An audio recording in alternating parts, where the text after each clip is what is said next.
Israel, the cornerstone of the Western world, by Mark Langthan at www.marklangthan.com. Is Israel the cause of instability in the Middle East? Not worth the $3 billion the United States gives Israel every year? Or is Israel the cause of stability in the Middle East and the West's first and last line of defense against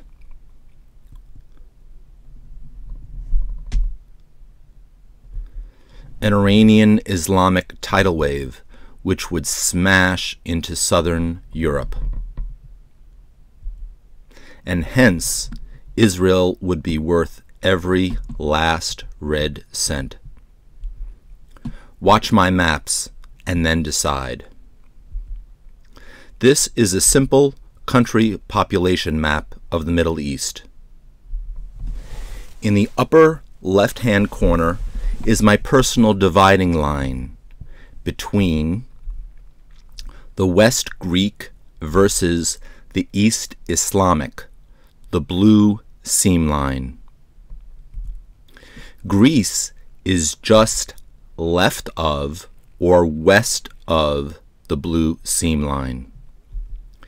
Greece has a total of 11 million Christians as its population.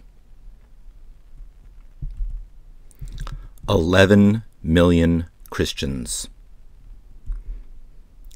East of or right of the blue seam line, there are 370 million Muslims.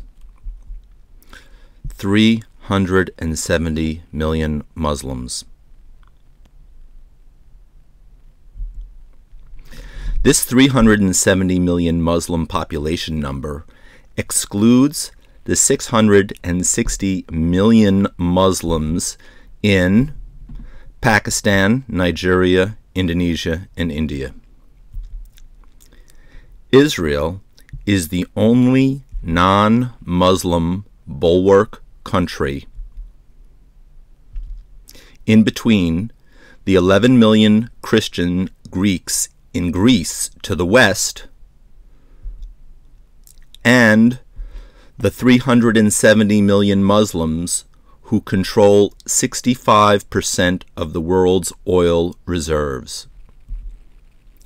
Except, of course, Cyprus, with 1 million Christians.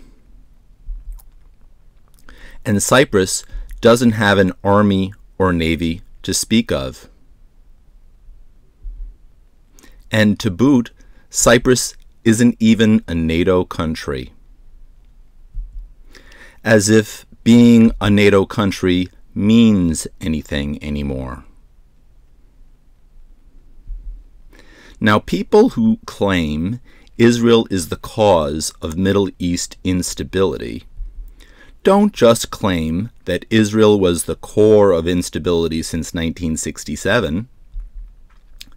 They say Israel has been the cause of instability since 1948.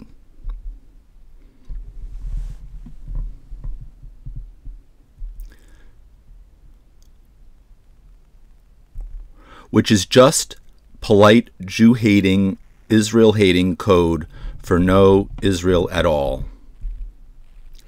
Now, we are not talking about an Israel with or without Judea and Samaria, more commonly known as the West Bank.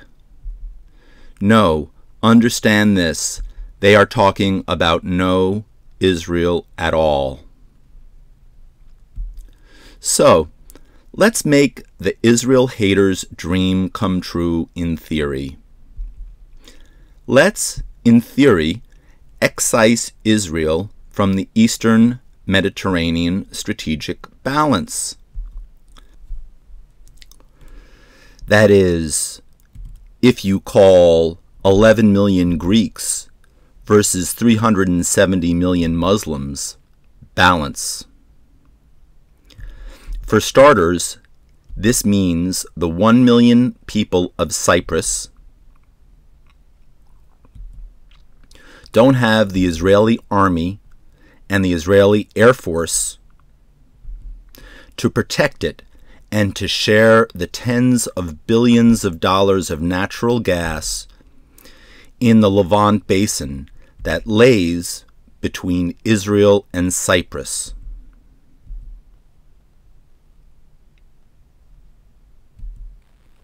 By the way, all these big EU banks have taken these Cyprus natural gas fields as collateral security for the massive loans the EU banks extended to Cyprus when Cyprus had to get a national bank bailout.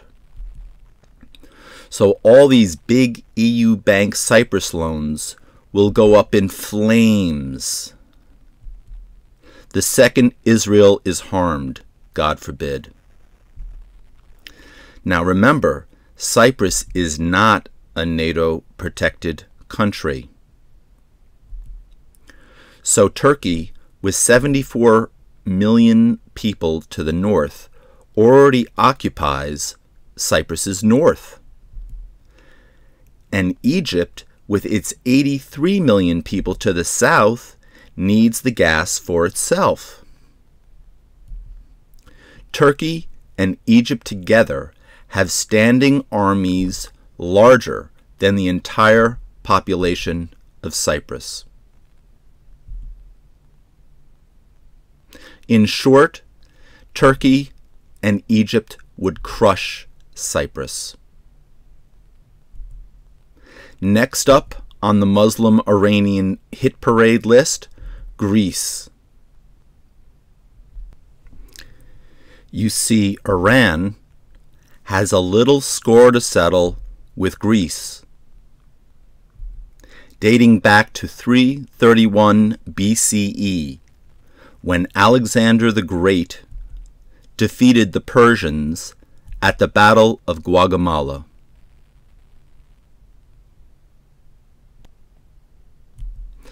But Greece is a NATO country. So in reality, Israel is really protecting NATO's southern flank. And therefore, without Israel, NATO and the EU are indefensible. Indefensible.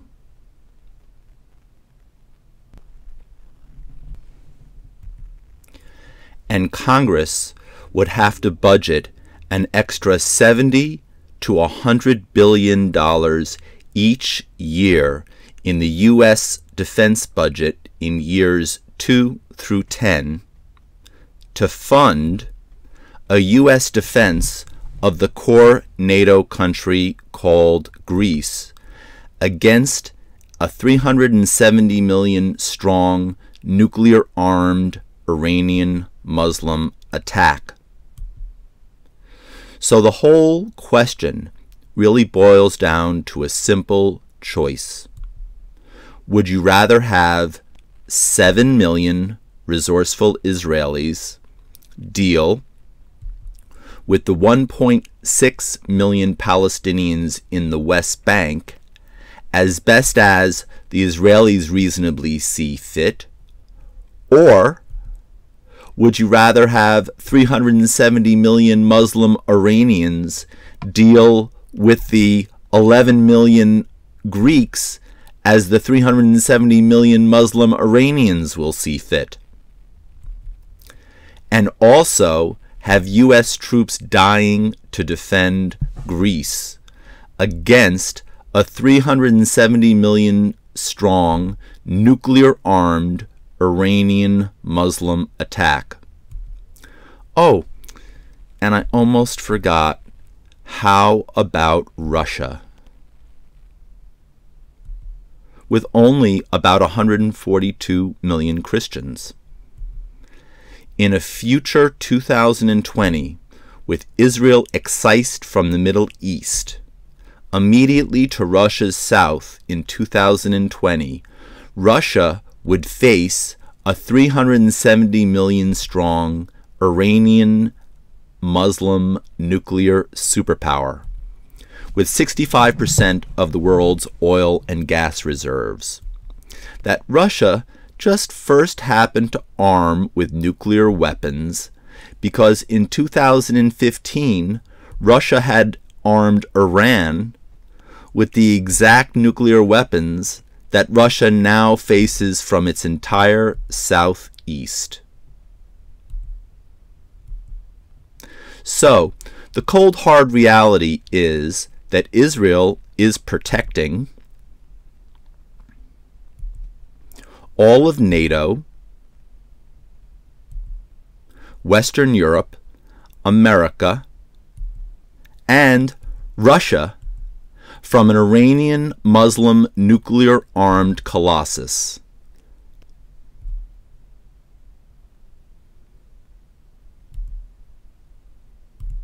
That will overrun them all before the morning's call to prayer.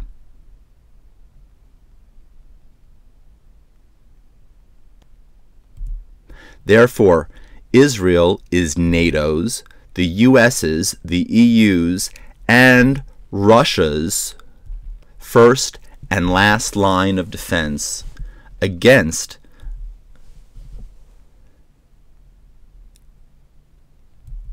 an Iranian Muslim 370 million strong nuclear-armed oil-rich colossus.